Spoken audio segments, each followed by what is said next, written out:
1 Kings chapter 9. When Solomon had finished the building of Yahweh's house, the king's house, and all Solomon's desire which he was pleased to do, Yahweh appeared to Solomon the second time, as he had appeared to him at Gibeon. Yahweh said to him, I have heard your prayer and your supplication that you have made before me. I have made this house holy which you have built, to put my name there forever, and my eyes and my heart shall be there perpetually. As for you, if you will walk before me, as David your father walked, in integrity of heart and in uprightness, to do according to all that I have commanded you, and will keep my statutes and my ordinances, then I will establish the throne of your kingdom over Israel forever, as I promised to David your father, saying, There shall not fail from you a man on the throne of Israel.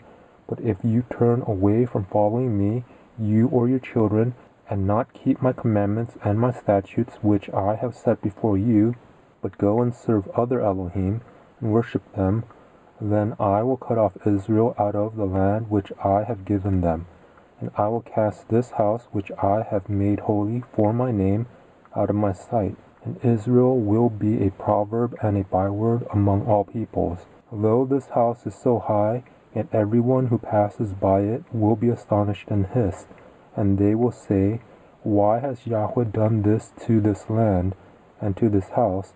And they will answer, Because they abandoned Yahweh their Elohim, who brought their fathers out of the land of Egypt, and laid hold of other Elohim, and worshipped them, and served them. Therefore Yahweh has brought all this evil on them. At the end of 20 years, in which Solomon had built the two houses, Yahweh's house and the king's house, now Hiram the king of Tyre had furnished Solomon with cedar trees and cypress trees, and with gold according to all his desire. King Solomon gave Hiram 20 cities in the land of Galilee. Hiram came out of Tyre to see the cities which Solomon had given him, and they didn't please him. He said, What cities are these which you have given me, my brother? He called them the land of Kabul. To this day, Hiram sent to the king 120 talents of gold.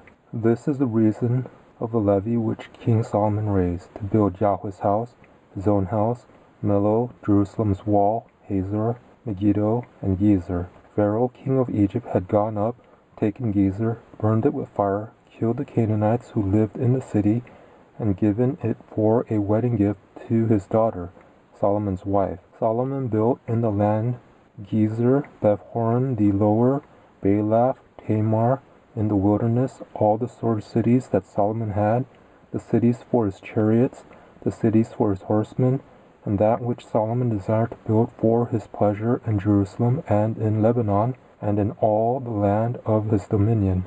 As for all the people who were left of the Amorites, the Hittites, Perizzites, the Hivites, and the Jebusites, who were not of the children of Israel, their children who were left after them in the land, whom the children of Israel were not able to utterly destroy, of them Solomon raised a levy of bondservants to this day. But of the children of Israel Solomon made no bondservants, but they were the men of war, his servants, his princes, his captains, and rulers of his chariots and of his horsemen.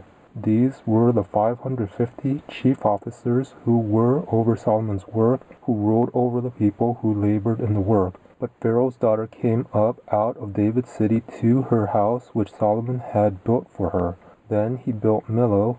Solomon offered burnt offerings and peace offerings on the altar which he built to Yahweh 3 times per year, burning incense with them on the altar that was before Yahweh. So he finished the house. King Solomon made a fleet of ships in Ezion-Geber, which is beside Elath, on the shore of the Red Sea, in the land of Edom. Hiram sent in the fleet his servants, sailors who had knowledge of the sea, with the servants of Solomon. They came to Ophir and fetched from their gold 420 talents, and brought it to King Solomon.